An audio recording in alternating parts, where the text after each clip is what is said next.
You're about to embark upon the great crusade toward which we have striven these many months. The eyes of the world are upon you. The hopes and prayers of liberty-loving people everywhere march with you. In company with our brave allies and brothers in arms on other fronts, you will bring about the destruction of the German war machine, the elimination of Nazi tyranny over the oppressed peoples of Europe, and security for ourselves in a free world. Your task will not be an easy one.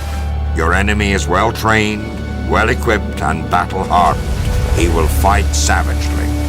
I have full confidence in your courage, devotion to duty, and skill in battle.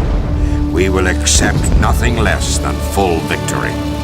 Good luck, and lest us all beseech the blessings of Almighty God upon this great and noble undertaking.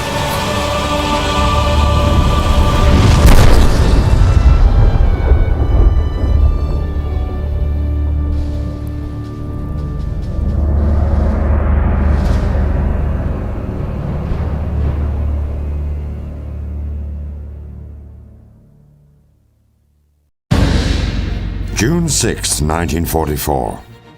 175,000 Allied soldiers breached the walls of Fortress Europe through intense German resistance. By late June, Sherman had fallen, giving the Allies the port they so desperately needed. By early August, Eisenhower had amassed an Allied army of over 1 million strong. Treacherous field-to-field hedgerow fighting unleashed a breakout across France. With the Germans in full retreat, the Allies marched into Paris. Field Marshal Montgomery moved north into Belgium, while General Patton and the Third Army pushed to the Siegfried Line. It was here that the Allies encountered their newest enemy, the lack of sufficient supplies. Patton's plan was to run straight through the teeth of the Siegfried Line directly to Berlin. Monty had devised a daring airborne operation that had the potential of ending the war by Christmas. Having only enough supplies to support one advance, the fate of thousands rested in the hands of the few. With Allied superiority on land, sea, and air, what could go wrong?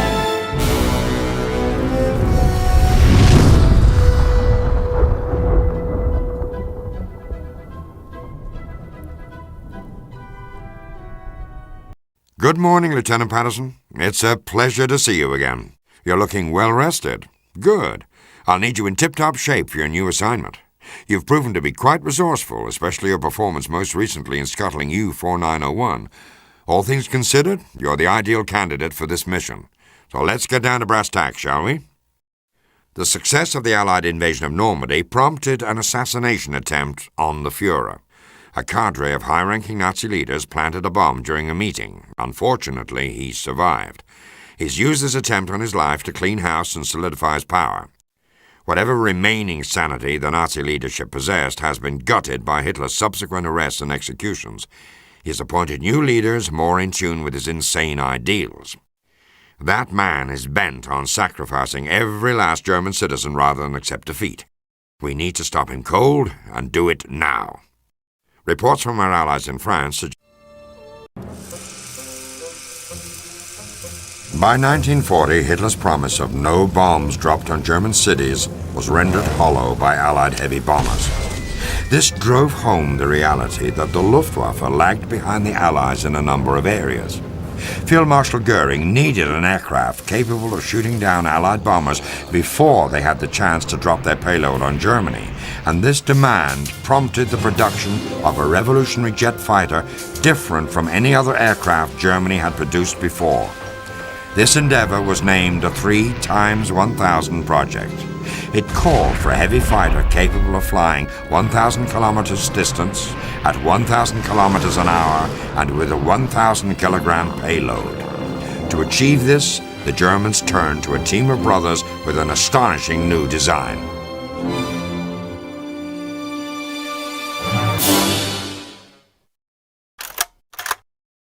Congratulations on your success in France, Lieutenant Patterson. I trust the weather was charming. Unfortunately, we have little time for small talk as we have a rather difficult assignment for you. Battlefield and politics are two words that should never go together, but unfortunately Eisenhower, under pressure from both Washington and London, has approved Field Marshal Montgomery's Market Garden operation. It's scheduled to begin in less than a week. We are very dubious of the plan's potential for success. It's an extremely risky one, but it could end the war by Christmas if it succeeds. Time is of the essence, as we received an urgent request from one of our agents in the Dutch underground for an immediate field rendezvous. He had stolen intelligence materials detailing a new German weapons project, but got himself captured in the process. He was able to send us a message just before they nabbed him. He's being held in a Dutch manor house. This, of course, is where we turn to you.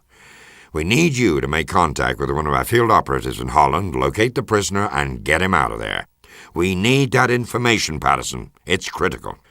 Only our operative knows how to get you to the manor house where our Dutch agent is being held. The rest, my friend, will be up to you. On a dual mission for both the OSS and SHAFE, you will parachute into the region and quietly meet up with a small unit led by a Corporal Barnes, who you might remember from your days at the country club, but more so, you may have heard rumors about his stellar performance during Operation Overlord. I believe the last time you saw him, he was preparing for demolitions training. He'll be tagging along to investigate rumors of German armor in the area and take advantage of any opportunity that may present itself. If anyone can do this, Jimmy, it's you. I wish you luck.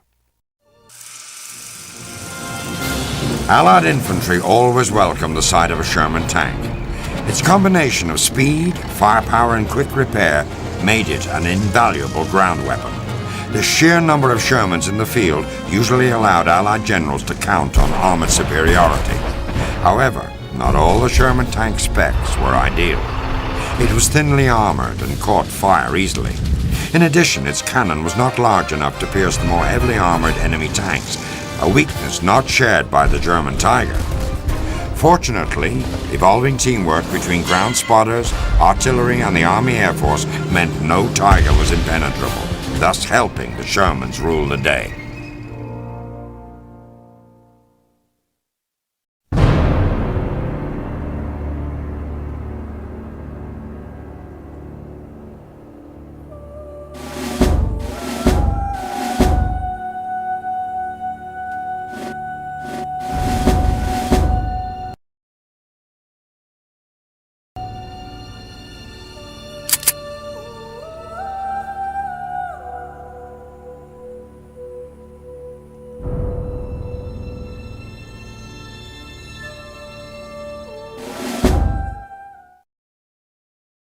As usual, Jimmy, I've got good news and bad news.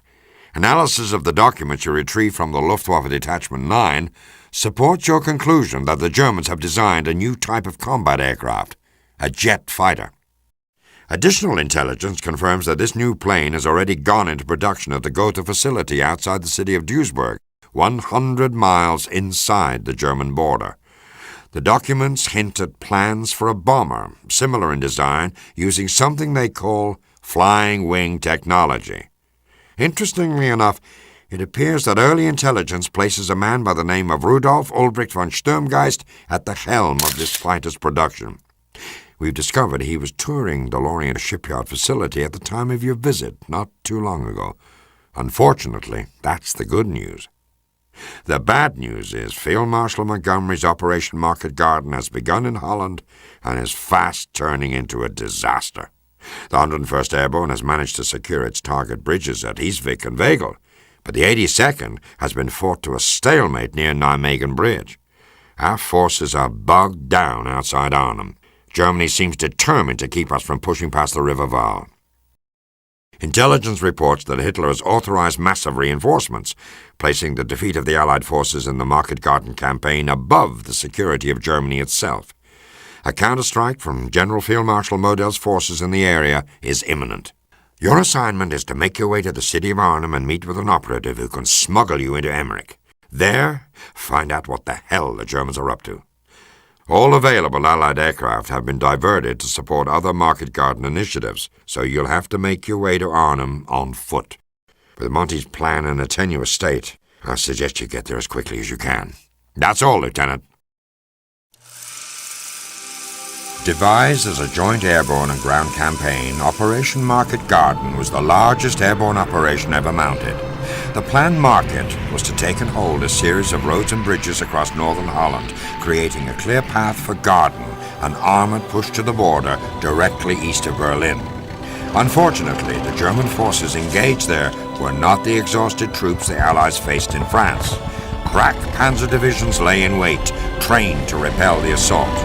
The Allied invasion was halted outside Nijmegen, effectively cutting off more than 10,000 paratroopers dropped in Arnhem. Surrounded, the Allies battled on for 7 days, refusing to yield the north side of Arnhem Bridge to a superior force. Finally, when it was decided Market Garden could not succeed, the Allies fell back. 8,000 would be left behind. The Dutch would not see liberation for another 7 months.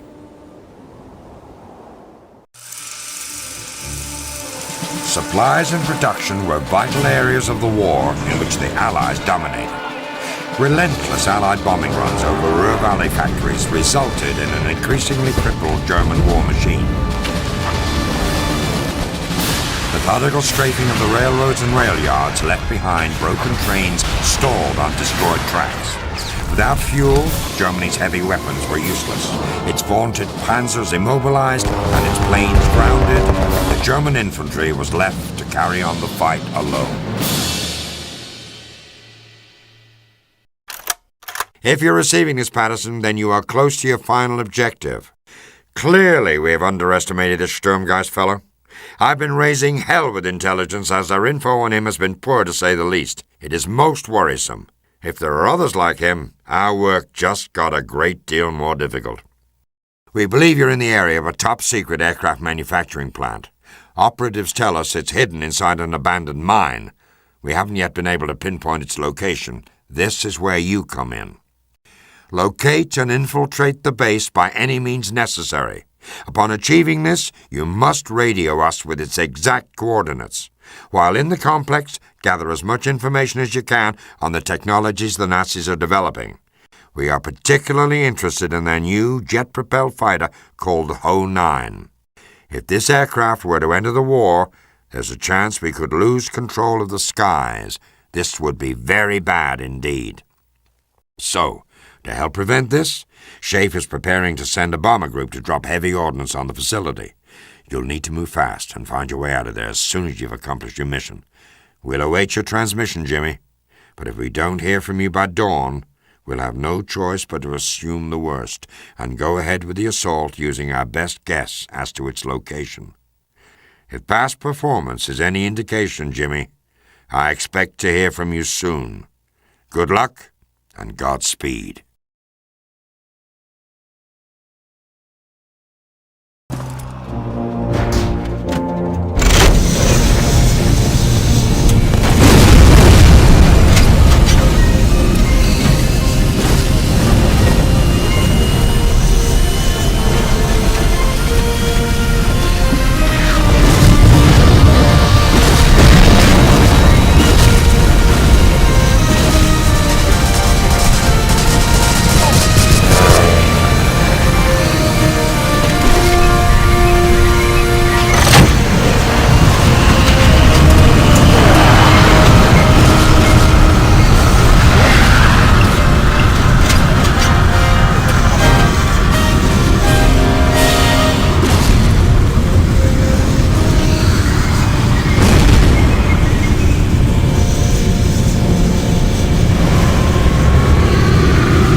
Well done, Jimmy.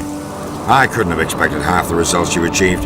So, take some much-needed R&R, but rest assured we'll be calling on you soon.